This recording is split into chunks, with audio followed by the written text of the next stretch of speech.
Well, hello and welcome all you wonderful people out there in YouTube land to the Texas Special YouTube channel.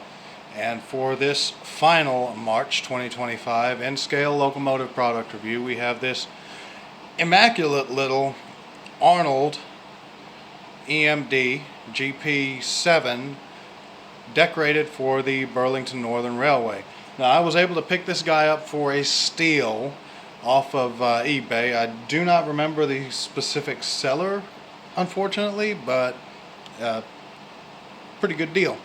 As you can see, it comes with the original case and packaging. So if you are unfamiliar with N-scale trains, or you're just starting out in the hobby in general, Arnold is unfortunately a manufacturer that is no longer in business. They made low to mid-level type model trains in the 80s and 90s, and I believe as early as the 70s. They were fairly reliable trains. They were fairly good running trains, of course, from the factory, given the time frame that this model is from, this model's from. It came from the factory with those gaudy, square, ridiculous looking Rapido style couplers. This engine has been upgraded by a previous owner to KD magnetic knuckle couplers, and the rear coupler is a little high. The front coupler is about right. These are truck mounted couplers, but we'll get into all that here in a minute. So to open this jewel case style box, you just lift the lid off. If it decides to come off, there it is. And you have the locomotive resting in this little plastic cradle. Now, it's not wedged in there really tight, so if you just turn it over in your hand like such, there it is. It comes right on out.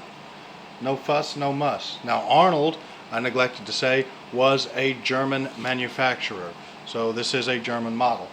I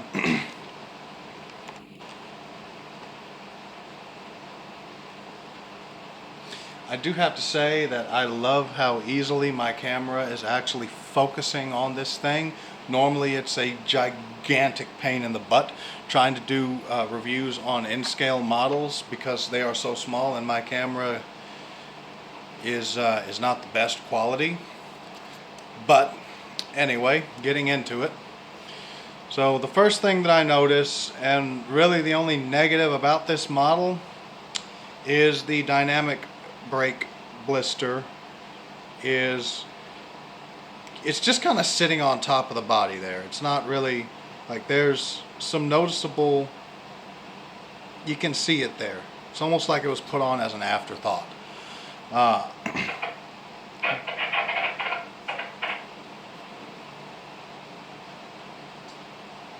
The handrails are a tad oversized.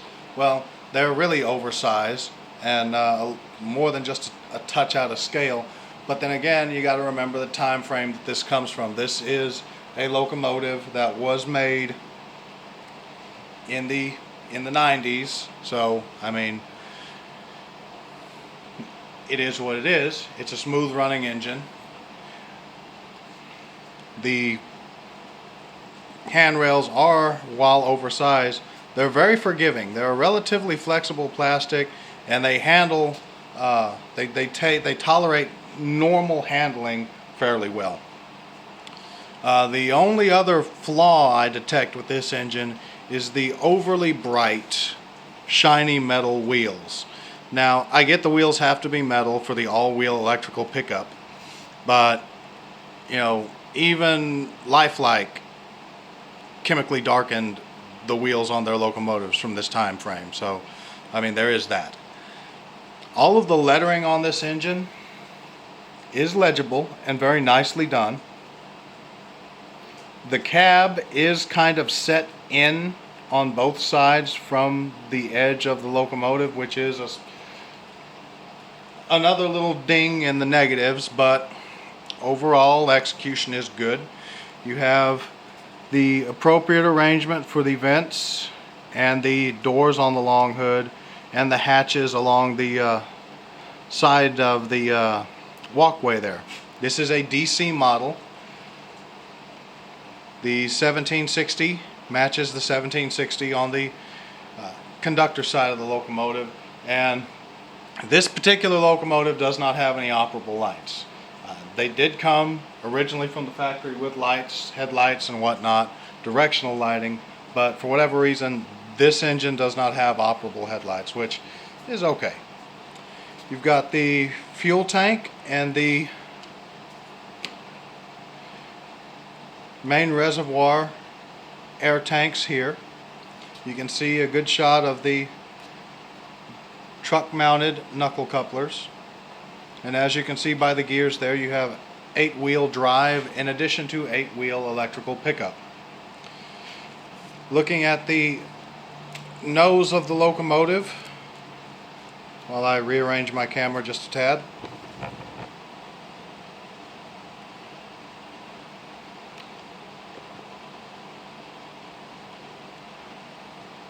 you can see there you have a good view of the front, the short hood of the locomotive. You've got these cast on grab irons that go all the way up to the top of the nose. This is the headlight. You have the number boards cast on in the correct spot. You have a one-piece plastic hand railing.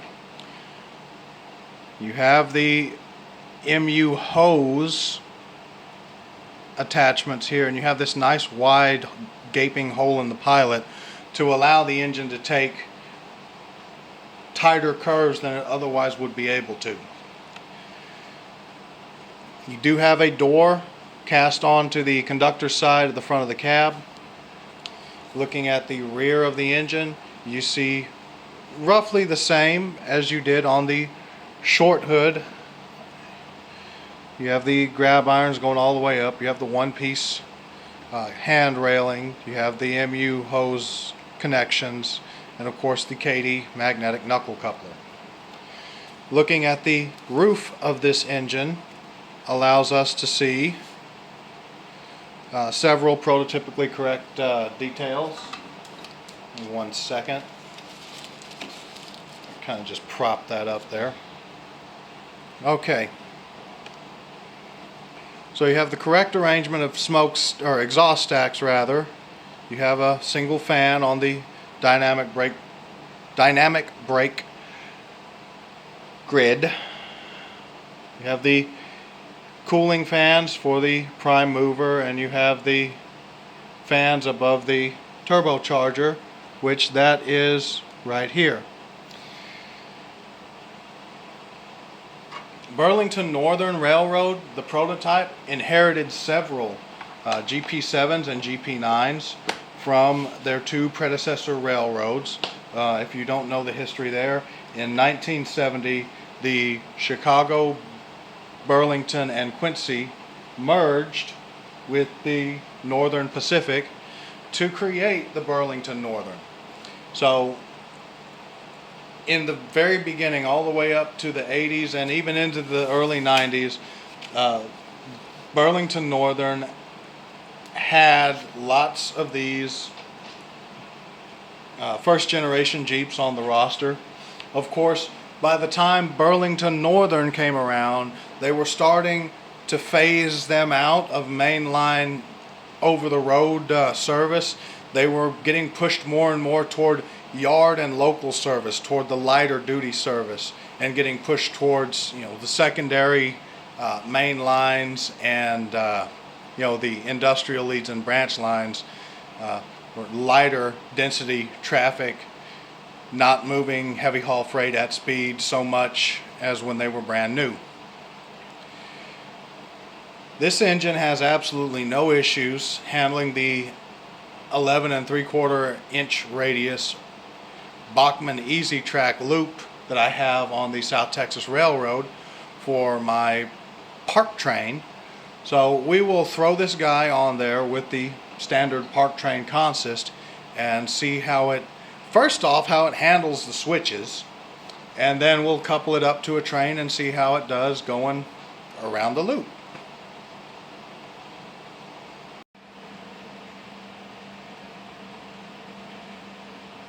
Okay, so as I said, this is a DC model. It does not have DCC on board. Of course, it could be upgraded to that if I so chose.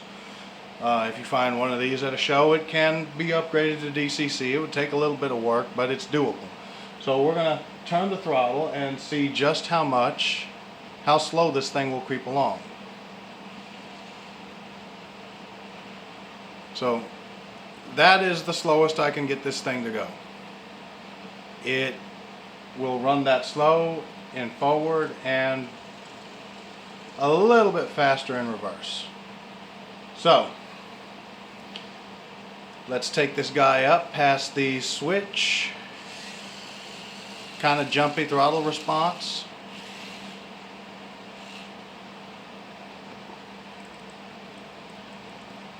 And we'll get this switch lined and see how it traverses this switch.